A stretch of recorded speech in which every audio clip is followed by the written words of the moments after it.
It's important to understand what the 5G is doing and what they say it's doing. We're told on the IEEE beamforming document that this technology cooked your eyes like eggs in World War II.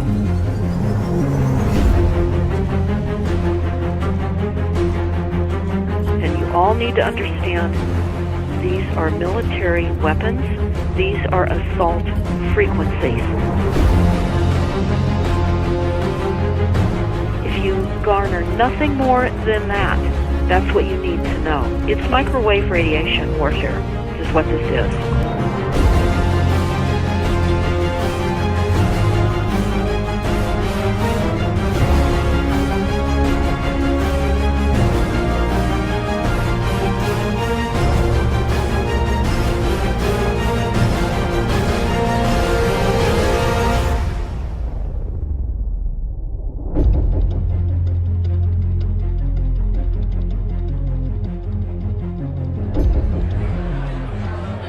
Ladies and gentlemen, please join me in welcoming to the National Press Club Federal Communications Commission Chairman Tom Wheeler.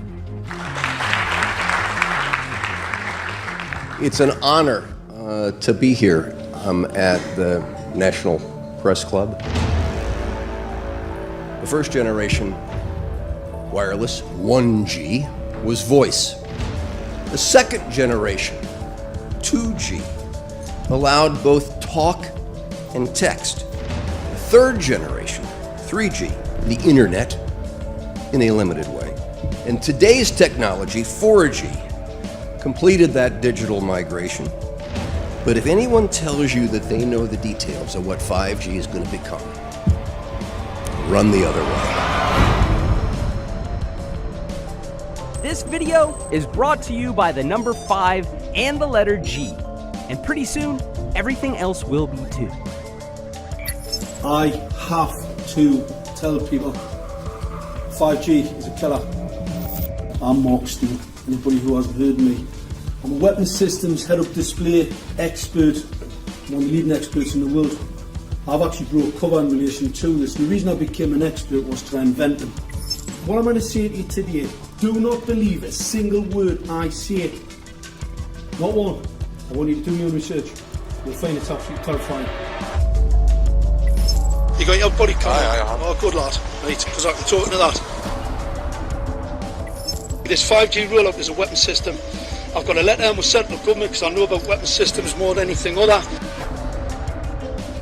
In Britain, in a place in the north of England called Gateshead, a scientist there called Mark Steele has been very publicly and actively warning people about the effects of LED streetlights, which he says in Gateshead are emitting now 5G.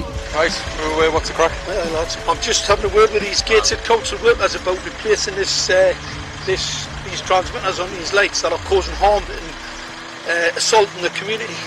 This is an existential threat to the economy, to the environment and humanity. If these transmitters are everywhere, then everyone's at risk, surely.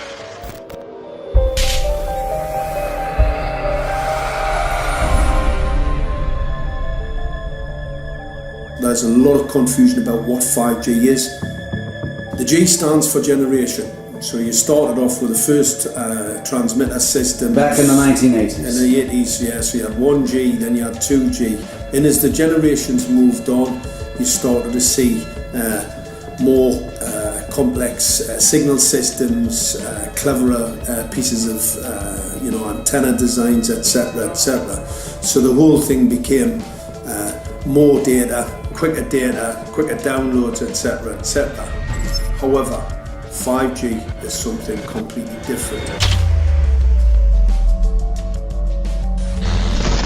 Alright, let's get a breakdown. Let's tell the people what this really is. This is the 5G transmission device. That's a hell of a beast, that, isn't it? These are the uninsurable transmitters. Just get a good look at that, guys, because obviously I know there's quite a few experts who want to see more detail about the transmitters and the chipsets. Just have a good look, boys. This is the control management system masquerade. There's an antenna there, you see that? What is this phased array antenna here? What's that? This is for phased array, alright? As you'll see, it's got a driver, it's got some chip there. It's one chip. Look at the chipsets on this. This is your dystopian world. What did Gateshead Council say? I'll tell you what, I think we better send some of these educated fools back to school, or just send them to prison, whichever's the easiest. I think prison's probably better. Alright, that's 5G, guys. That's 5G hardware.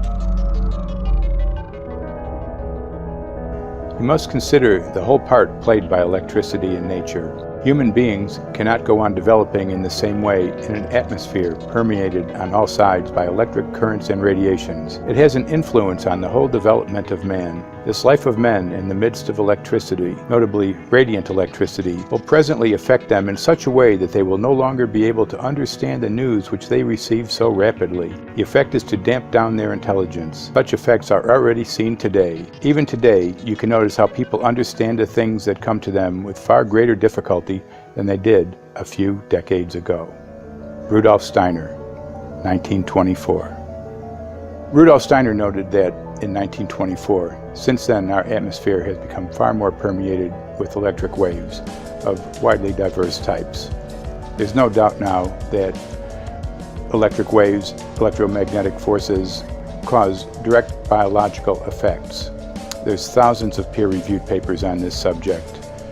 There's no doubt about it. But what are these effects?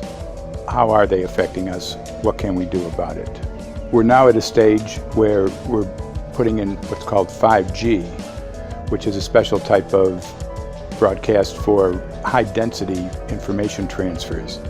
And it turns out that this is the same frequency bands that are used in crowd dispersal weaponry.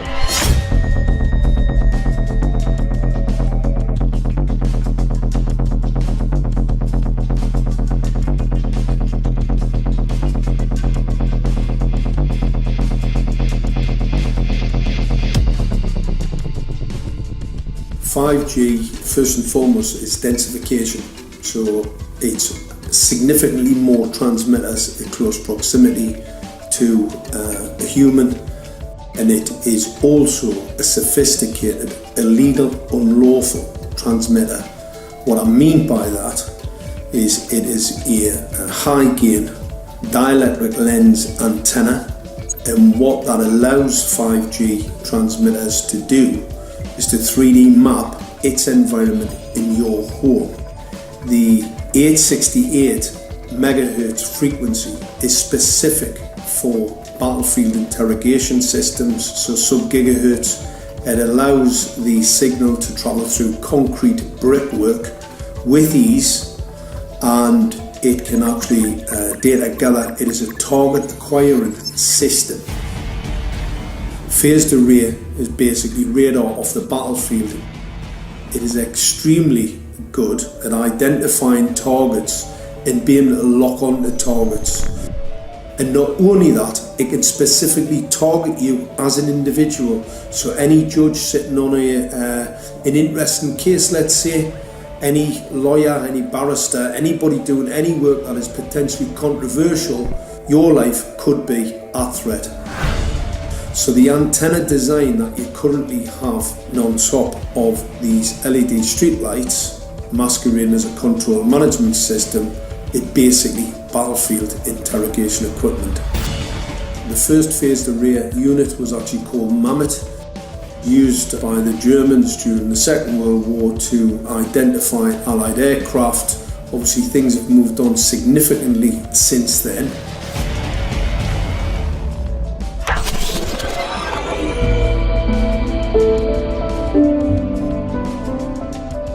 Well, I joined the Royal Navy in 1960, and I specialised in microwave warfare. Radar, obviously, which uses microwave, but they don't just teach you radar, they teach you all about microwaves and other uses. So I understood about microwave warfare and how it can damage people, how it can harm people. Microwaves then were used as weapons, as they are today. It is a perfect stealth weapon, And when governments don't like a group of people, for instance, the ladies who protest at Greenham Common in England about the American missile base they camped, they were microwaved. We microwaved Catholics in Northern Ireland to make them sick. It goes on all over the world. And it's a weapon that you don't know you're being targeted because the dose is very, very low, which is actually more dangerous than a high dose. It's very, very low, and it may take a year or two, but you can cause neurological damage and cancers with low-level microwaves, and you can make all your opponents sick. It's a perfect weapon for a government. Our impulses are being redirected. We are living in an artificially induced state of consciousness that resembles sleep. Their intention to rule rests with the annihilation of consciousness. We have been lulled into a trance. They have made us indifferent to ourselves, to others. We are focused only on our own gain.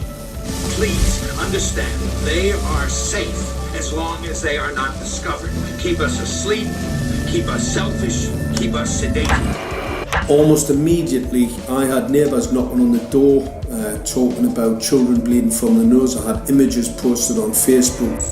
And one neighbour in particular came to my door and mentioned the fact that since the LED street lighting had been installed, she was bleeding from the nose every single night. I thought it was unbelievable. However, I spoke to another neighbour who lived not far from the first lady who mentioned this, and she also confirmed that since the LED street lighting had been installed, she also had started to develop nosebleeds and had never had nosebleeds before in her life. That then put me on a journey to investigate. I measured microwave radiation levels from the transmitters on top of the LED streetlights. The basic 868 megahertz, it was significantly higher than the current Council of Europe 1815 resolution, which is a maximum of 600 millivolts. I've measured up to over 3,000 millivolts. 5 to 6 times higher than the guidelines. Significantly higher than the current Council of Europe 1815 resolution, which states that 200 millivolts should be the maximum. The Bio-Initiative report states that it should be significantly less than that. So we've got the Council of Europe, that's, you know, the international criminal courts are stating that, you know, the learned judges have said that 200 millivolts, and I'm measuring in bedrooms in Gateshead, minimum 600 and up to 4,000. Does this mean that in 2020, 2021, when 5G is destined to roll out globally, that you're going to get those kind of readings everywhere all the time? Everywhere all the time. Worse than that? Worse than that. Yes, 5G will connect the Internet of everything.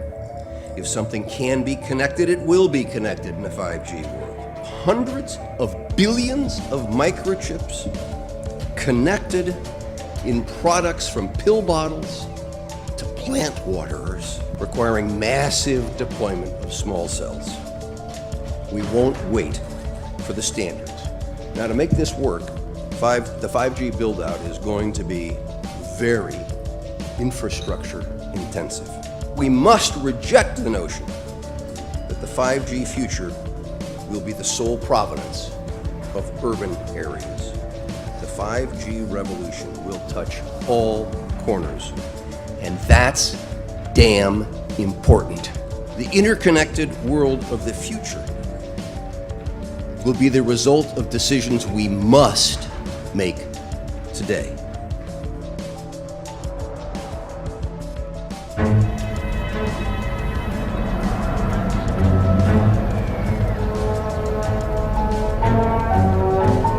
The main issue before us today is Senate Bill 637 and Senate Bill 894, the former by Senator Hugh and the latter by Senator Knopf.